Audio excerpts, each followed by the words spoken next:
يا مساء الفل على حبايب قلبي. وحشتونا كتير من الحلقة اللي فاتت. النهاردة بقى أنا جايبة لكم حكاية متأكدة جدا إنها تعجبكم. بس قبل ما نبدأ الحكاية ونشوف هتقول إيه، ما تنسوش اللايك على الفيديو والاشتراك في القناة، وياريت تفعلوا زر الجرس على الكل عشان يوصلكوا إشعار أول ما ننزل أي حكاية جديدة. ولو حابين قصص كتيرة بصوتي، ادخلوا على قنواتي قصص منسية وحكايات مايا، هتلاقوا حكايات كتير هتعجبكم. ويلا بينا نشوف حكاية النهاردة بتحكي عن ايه. مش هتفهميني ايه اللي حصل؟ اللي حصل ان البيه قادر يقنع بابا. ايه ده؟ الفرح امتى؟ لا، انا مش ناقصة، كفاية المصيبة اللي انا فيها. مصيبة ايه بس؟ ده حمزة. وحمزة ده يعني ملاك نزل من السما مثلا؟ ياه، ده احلى ملاك. انت مالك يا بت؟ قلبتي ليه كده؟ حد يرفض حمزة؟ انا. يا شيخة حسبي الله ونعم الوكيل. انت بتتحاسبيني عليا؟ امشي. حدفتها بالمخدة في دماغها المهزأة، اللي شايفة ان حمزة جميل وملاك او مفيش زيه، بتاع البنات ده اللي مقضيها. قال عمل كل حاجة حرام وكل حاجة وحشة، ازاي انا بقى اني اوافق بيه وانا عارفة ان هو بيستغل شغله، كون انه يعني ظابط وبيعمل حاجات مش مشروعة. حمزة بره يا بنتي. بابا، انا لو سمحت رافضة الموضوع ده تماما. مش هتلاقي زيه، مش عايزاه، ولا هو ولا اللي زيه. وحدي الله يا بنتي كده واخرجي. حاضر، بس انا برضو هرفضه. انا مستني بره. خرجت وقعدت، وبابا خرج عشان البيه يتكلم. ممكن افهم رفضه ليه؟ اظن انك عارف. احب اسمع. عايزني اوافق على شخص مقضي حياته مع كل يوم بنت شكل ومش مسؤول عشان يتحمل مسؤوليتي؟ ده غير سمعتك اللي ما شاء الله عليها، وغير انك بتعمل حاجات مش مشروعة ولا من ناحية القانون او الدين، وبتستغل شغلك لده. كل ده مش سبب كافي يخليني ارفض؟ ها، خلصتي؟ نتجوز شهرين، وفي الشهرين ده تحددي اذا كنت شخص غير مناسب ليكي زي ما بتقولي ولا عكس ده. وانا بقى اضحي بحياتي في سبيل تحدي زي ده؟ مفيش تضحية بحياتك ولا حاجة. اسفة، لا يمكن اوافق على قرار زي ده. واضح انه مش نافع معاكي الكلام، واكيد انت هتيجي بالافعال في احلامك، ده ان جيت اصلا. هنشوف يا بنت عمي. يا ريت يا ريت ما اشوفكش تاني. هنروح من بعض فين يعني؟ دخلت اوضتي وانا حاسه ان انا عايزه اخرج اكسر راسه. ها، ايه الاخبار؟ حمزه عمل ايه؟ رفضته. في حد يرفض القمر ده؟ يا بنتي بقى، بقولك ايه، اتجوزيه انتي لو يوافق بس. لا، ده انتي اكيد اتجننتي. ما هو اصلي مفيش عاقل يرفضه. ماشي يا ستي، اعتبريني المجنونة، بس انا يستحيل ان اوافق على الكائن ده. اعملي حسابك كاتب كتابك على ابن عمك بعد يومين. ابن عمي؟ ابن عمي مين؟ وكاتب كتاب ايه؟ حمزة كلمني وفهمت كل حاجة، وانتي لازم توافقي اذا كان برضاكي او غصب عنك. حضرتك عايز تغصبني على الجوازة دي؟ لما اشوف بنتي بتغلط ومستمرية في الغلط، انا ساعتها لازم اتصرف، وانا يستحيل اوافق. يبقى تتجوزيه غصب عنك. حضرتك عمرك ما اجبرتني على حاجة، او بجبرك دلوقتي عشان انا عارف مصلحتك فين، وهي مصلحتي مع حمزة اللي سمعته زي الطين. هو علشان لسه شاب، واكيد ده كله لعب. اول ما هيتجوزك هيتغير، وان ما اتغيرش ابقى قضيت على حياتي كلها على امل انه بقى يتغير ويفضل على اسلوبه وطبعه وتفكيره. هو انت ليه شايفاه انه وحش قوي كده؟ لانه فعلا كده. وانت ايه يا اللي عارفه شاب معاكي في الشغل وبتحبيه؟ احمدي ربنا اني واقف وبتناقش معاكي كده، واني مثلا ما خلصتش عليكي على اللي حمزه عرفه وقاله ليا. قال لك اني بكلم حد؟ الكلام ده مش حقيقي.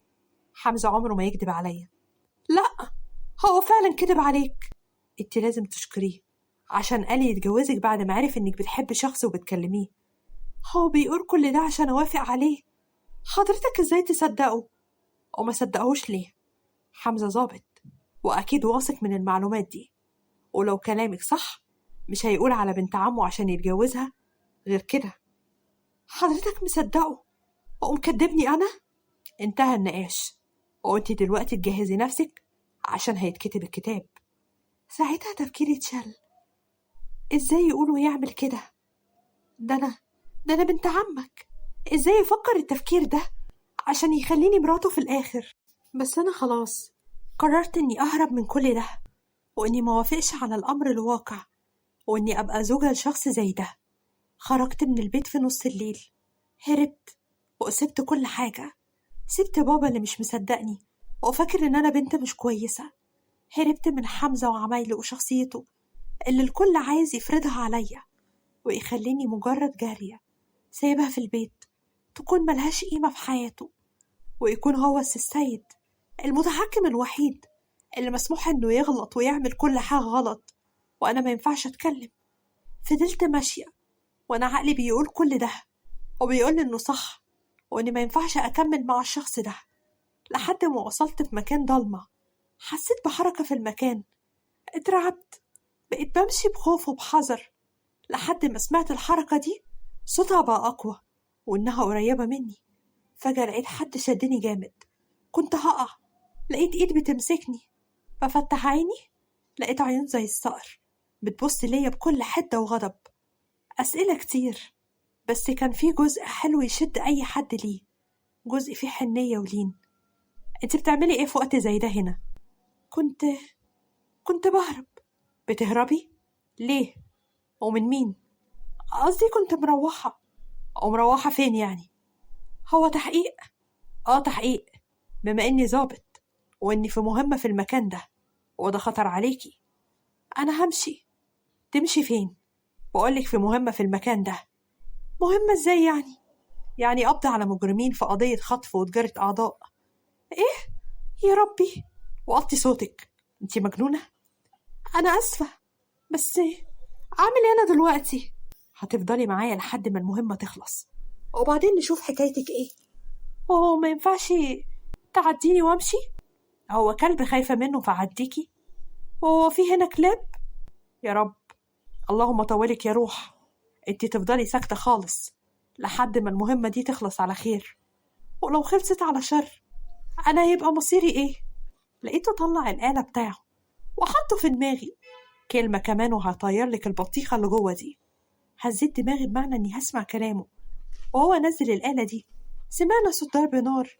صرخت، قام حط إيده على بقي عشان يكتم صوتي. بصيت في عيونه تاني مرة وأنا طهت فيهم. هو كان مركز على المكان وإن أي حد يكون قريب ويضرب نار ويحصل كوارث. أنا عارف إن حلو قوي كده، بس مش لدرجة إنك تفضلي مبحلقة كده كتير. واضح إن حضرتك فهمت غلط. أنا كنت بفكر وعيني بتثبت ومش ببقى مركزة مع اللي عيني شايفاه، فكنت بفكر في المصيبة اللي أنا فيها، ومش قصدي إن عيني تفضل مركزة عليك خالص. هو يعني بغض النظر عن اللي قلتيه هو إني ما فهمتش حاجة، بس يعني مش لازم تقولي المقدمة دي كلها. كان ممكن تقولي إني حلو وخلاص.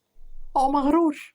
لأ، هتقولي كلام أنا ما قلتهوش هسلمك ليهم وهم عارفين شغلهم. لا، وعلى إيه؟ أنت كلامك كله صح وأنا غلطانة. عاش، بدأنا نسمع الكلام. يا رب أكون عند حسن ظن حضرتك. مش بطال. هو إيه اللي مش بطال يا جدع أنت؟ تمام يا فندم، إحنا حاصرنا جميع المداخل والمخارج وهم دلوقتي بيحاولوا يهربوا، بس إحنا خلاص أنقذنا الموقف ودلوقتي مستنيين حضرتك عشان نتحرك بالعصابة. تمام، اتفضل أنت وأنا جاي معاك. الشاويش ده كان بيبص لها باستغراب، وكمان كانت نظرته مش مريحة خالص. في حاجة؟ لا يا فندم. الشاويش مشي، بس كان بيبص عليا من بعيد وهو مستغرب وجودي. اتفضلي معايا. اتفضل فين؟ على الاسم. ليه؟ اسم ليه يا ابني؟ هو انا عملت لك حاجة؟ ده انا ولية غلبانة وماليش في العوق ده كله. ابنك ولية وغلبانة وعوق؟ لا، ده انتي لازم تشرفين الوردية بتاعتي ونشوف حكايتك ايه. طب ما كل حاجة تمام اهي والعصابة اتقبض عليها، امشي انا بقى. على فين بس؟ هو دخول الحمام زي خروجه؟ يعني ايه؟ يعني تسمعي الكلام. مشيت معاه وانا قلبي مش مطمن للي جاي، بس ربنا معايا، انا هبلة يا ربي ومعرفش حاجة. دخلت عربيته وقعدت ورا، لقيته خرج من العربية وفتح الباب اللي ورا ومسكني من ايدي وخرجني برا العربية، فتح الباب اللي جنبه وقعدني فيه وركب. أنا مش سواقك يا هانم، عشان عايزة تقعدي ورا. ومين قال إنك سواق؟ رحم الله امرئ عرف قدر نفسه. لقيته اتعصب وحرك العربية لحد الاسم وهو متعصب وبيسوق بطريقة خوفتني أنا شخصيا. وصلنا الاسم وهو بيشدني وراه لحد مكتبه. دخلت معاه وأنا مش قادرة من كتر ما هو خطوته سريعة. قعدني على كرسي المكتب، قعد قصادي ودخل الشاويش. عرفت مين اللي كان ورا تسريب المعلومات؟ للأسف يا فندم، بس هو ضابط من الضباط الموجودة هنا. عايزك تعرف هو مين في خلال ساعتين. ساعتين؟ ازاي؟ مش شغلي، ده شغلكم انتم. حاضر يا فندم. الشاويش خرج وانا مرعوبة من الكائن ده. بس كائن قمر. قمر ايه؟ ينفع تخرسي دلوقتي وتتحكمي في خوفك عشان الكائن ده؟ اتفضلي. اتفضل ايه؟ احكي ايه؟ احنا شكلنا مش هنخلص من الشغلانة دي. ما تنطقي يا اختي وقولي ايه اللي يودي بنت وفي سنك في مكان زي ده وفي وقت متأخر، ومش باين عليكي انك من البنات اياهم. يبقى ايه بقى؟ حضرتك ملكش الحق انك تعرف عني اي حاجة. نعم؟ لا، ده انتي تدخلي دريم بارك بقى ونشوف الحوار ده بعد الفسحة الجميلة اللي هتروحيها. دريم بارك؟ هو انتوا بتودوا الناس دريم بارك؟ غريبة، بس دي حاجة كويسة وانا موافقة. اي حاجة حلوة منك بدل المعاملة دي. لقيته ابتسم مش عارفة ليه، بس انا ساعتها ما اطمنتش للابتسامة دي. نده على الشاويش ودخل شاورله. الشاويش فهم واخدني من ايدي ووداني في مكان الاضاءة فيها ضعيفة. ريحته كانت وحشة جدا وصوت دوشة عالية ومكان مش نضيف. لقيت الشاويش فتح الباب ورماني جوه المكان ده. انا كنت هقع، بس لقيتني وقعت على ست كبيرة شوية، بس يعني مش قوي. لقيتها زقتني من عليها وقامت ووقفت، وأخدت بالي إن الشاويش بيغمز لها من عند الفتحة الصغيرة. الست دي ضحكت بمياعة، فضلت تلف حواليا. أنا استغربت اللي كان بيحصل، بس كنت هقعد. لقيتها شدتني جامد، كانت بتحاول تمسكني. تقريبا كانت عايزة تضربني أو مثلا بتفتشني، مش عارفة. بس أنا كنت خايفة منها وبصرخ وبعيط. كنت بقولها بالله عليكي ابعدي عني، لحد ما لقيت الظابط دخل. أنا جريت عليه بسرعة، استخبيت فيه بعيد عن الست دي. ها، عجبتك الدريم بارك؟ انت كداب، دي مش دريم بارك. وهو انت كنت مفكرة ان انا هوديكي دريم بارك فعلا؟ لا، ده انت فعلا طيبة قوي. ممكن اخرج من هنا؟ انا مش مجرمة عشان افضل موجودة هنا. هتقولي اه؟ خلاص اتفضلي. خرجت معاه وانا لسه ماسكة في ايده، متعلقة فيها من الخوف والنطوق النجاة بالنسبة لي. اتفضلي. انا سلمى، هربت من البيت عشان بابا عايز يجوزني غصب عني من ابن عمي حمزة، ورافضة ليه الجواز من حمزة. أقول لك وما تقولش لحد؟ قولي. هو ظابط زيك بس مش كويس، يعني بيعمل كل حاجة غلط وبيستخدم وظيفته لده. والدك جابرك عليه ليه؟ والشخص ده مش كويس ولا يناسبك. أصل يعني هو كدب على بابا وفهمه إن أنا على علاقة بشاب وده مش صح. بابا صدق بحكم يعني إن هو ظابط ومعلوماته صح، وكمان هيشوه ليه سمعته يعني وأنا بنت عمه. وانتي هربتي؟ اه. امال اتجوز واحد زي ده؟ لا، ما ينفعش. مفيش مكان تروحي له؟ لا، بس معايا فلوس هأجر أوضة أقعد فيها لحد ما أشوف هعمل إيه. أنا عندي مكان ليكي مناسب. إيه هو؟ بيتي يا حيوان. كنت لسه هقوم وأخرج من المكتب لقيته شدني. أنا مش هحاسبك على غلطك فيا ده، بس أنا عايزة أفهمك إني مش لوحدي وإن ماما موجودة. ولو ما لقيتيش ماما خدي الآلة بتاعتي أهي، خليها معاكي لحد ما تتأكدي. بس إيه؟ انتي مقدمكيش حل غير ده. موافقة، بس ممكن تكون شايل مثلا الرصاص اللي فيه، يعني جاية تعملي نصحة دلوقتي. ومسك الآلة فتحه وشفت الرصاص وأخدته تاني وفضلت شايلاه في شنطتي. خرجنا من القسم على بيته، وفعلا أول ما دخلت لقيت ست جميلة قاعدة بتصلي الفجر بإسدالها البسيط والسبحة اللي جنبها ومعها المصحف، والبيت هادي جدا. أخد مني الآلة من غير ما والدته تاخد بالها. السلام عليكم يا أمي. وعليكم السلام يا ابني. عملت إيه في المهمة يا حبيبي؟ محمد عرفك برضو؟ أنت عارف يا حبيبي إن أنا اللي بصر عليه عشان يقولي ويعرفني، بدل ما أفضل موجودة كده ومش عارفة إيه اللي بيحصل معاك. الحمد لله يا أمي، عدت على خير. أنا أسفة، ما خدتش بالي إنه معاك ضيفة. اتفضلي يا حبيبتي تعالي. دخلت وقعدت. هو جاله مكالمة وتقريبا مهمة، ودخل البلكونة. الست الطيبة دي فضلت تسألني آكل أو أشرب أو أي حاجة. أنا كنت برفض لحد ما خرج وأخدني من إيدي بسرعة. الست دي كانت مستغربة اللي بيحصل. على فين يا مالك؟ ما تقلقيش يا أمي، بس في حاجة مهمة ولما أرجع أفهمك. ممكن أفهم في إيه؟ هتعرفي. طبعا طول الطريق ما قالش حاجة، وأنا بفكر في مصيري وإيه اللي يخليه يتعامل معايا بالشكل ده. دخلنا المكتب، وبعدين الباب خبط دخل مجموعة من الناس، ومرة واحدة لقيته. أيوة حمزة، أنت بتعملي إيه هنا؟ وهربتي يوم ما حددنا كاتب الكتاب يا سلمى؟ وبيقرب عشان يمسكني، لكن مالك وقف قصاده. أنا كنت مستخبية وراه من الخوف. بعد إذنك يا فندم. أنت بتعمل إيه؟ هو أنت عايز تمد إيدك على بنتي حضرة الضابط؟ مش قصدي يا فندم، بس دي خطيبتي، والمفروض إننا هنكتب الكتاب وبنت عمي. إزاي يعني وأنا جوزها؟ نعم؟ إزاي ده بقى؟ وإمتى؟ زي اللي سمعته.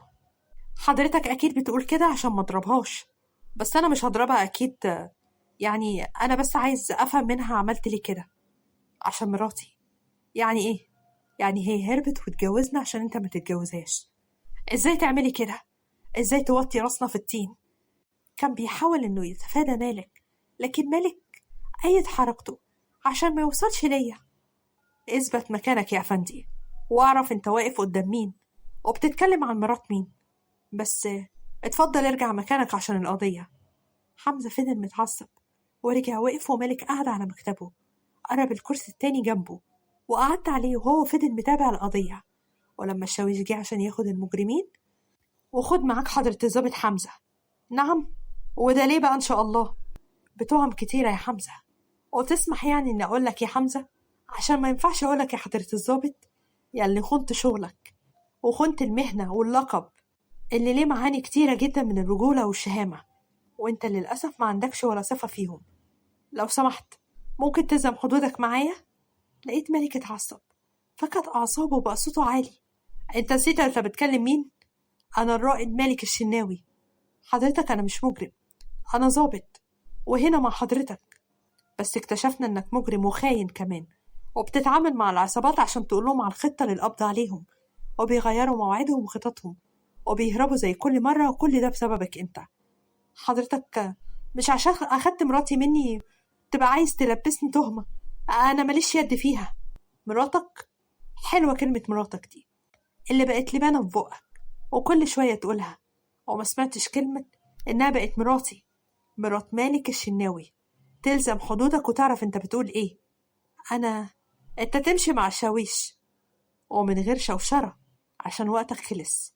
على فكرة، أنا مفيش كلمة بقولها إلا وفي دليل على كلامي وشهود. وفين الشهود؟ أول شهادة هي مراتي سلمى. أيوة سلمى، اللي عارفة عنك كل حاجة. اتفضل يا شاويش، خد البيه وخليه في الحجز لحد ما يتعرض على النيابة. خرج حمزة من المكتب، وخرجت معاه كل مشكلة، خوف، قلق. أنا أسفة على اللي حصل، بس أنا لازم أرجع بيتي دلوقتي. السبب اللي هربت عشانه خلاص اختفى. هوصلك. وفعلا وصلني لحد باب البيت، وطبعا بابا كان رافض وجودي، إلا إن مالك أقنعه. هو مش عارفة قال له إيه خليه يوافق بالسهولة دي. الأكل جاهز يا بابا. حاضر يا بنتي. أنا كنت عايزة أقولك إن مالك الشناوي طلب إيدك. مالك؟ أيوة، بس أنا مش بفكر في الموضوع ده دلوقتي يا بنتي. أنا مش عايزة أموت وأنا قلقانة عليكي، والعمر ما فضلش فيه كتير. بعد الشر عنك يا بابا، اللي حضرتك شايفه صح، أنا موافقة عليه. تمام، هكلم الجماعة وبكرة إن شاء الله يكونوا موجودين. إن شاء الله خير. طبعا الزيارة كانت عادية، صليت استخارة، الحمد لله مرتاحة وراضية، ووافقت. والنهاردة الفرح. تعرفي إنك أحلى حاجة عيني شافتها؟ تعرف إني مخلوقة من الفستان ده؟ يا معين يا بنتي، أنا بقول إيه وإنتي بتقولي إيه؟ أصل الصراحة كده مش متعودة على اللبخة دي، وإنت السبب. أنا؟ أيوة أنت. مش أنت اللي صممت إنك تنقي الفستان ده؟ آه، بس ما كنتش أعرف إنه هيضايقك كده، مش أكتر منك. بتقولي حاجة؟ لا مفيش خالص. ولا تروحي دريم بارك؟ تاني؟ لا يا بابا، تعالى يا بابا، أنا مش موافق على الجوازة اللي تأثر العمر دي. كلمة كمان وهفجرلك البطيخة، وصاحبة البطيخة متأسفين لك يا باشا. غمز بعينه اللي خطفتني دي، بس الجميل مهما يعمل برضه قمر. مالك؟ وديني دريم بارك يا حبيبي، أنا غلطانة. لا، هوديكي دريم بارك بتاعتي أنا، وحلوة ولا زي المرة اللي فاتت؟ لا طبعا، دي حاجة تانية بقى. مش مرتاحة يا لمبي؟ لا اوعي يا نوسة أزعل، حاسة إني أنا اللي هزعل، أنا اللي هخاف إن أمشي على ضلك. لا تتألمين يا بت. ولحد هنا خلصت حكايتنا. أتمنى الحكاية تكون عجبتكم.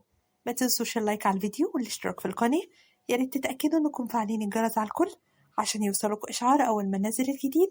واستنونا في حكايات تانية كتير. أشوفكم على خير.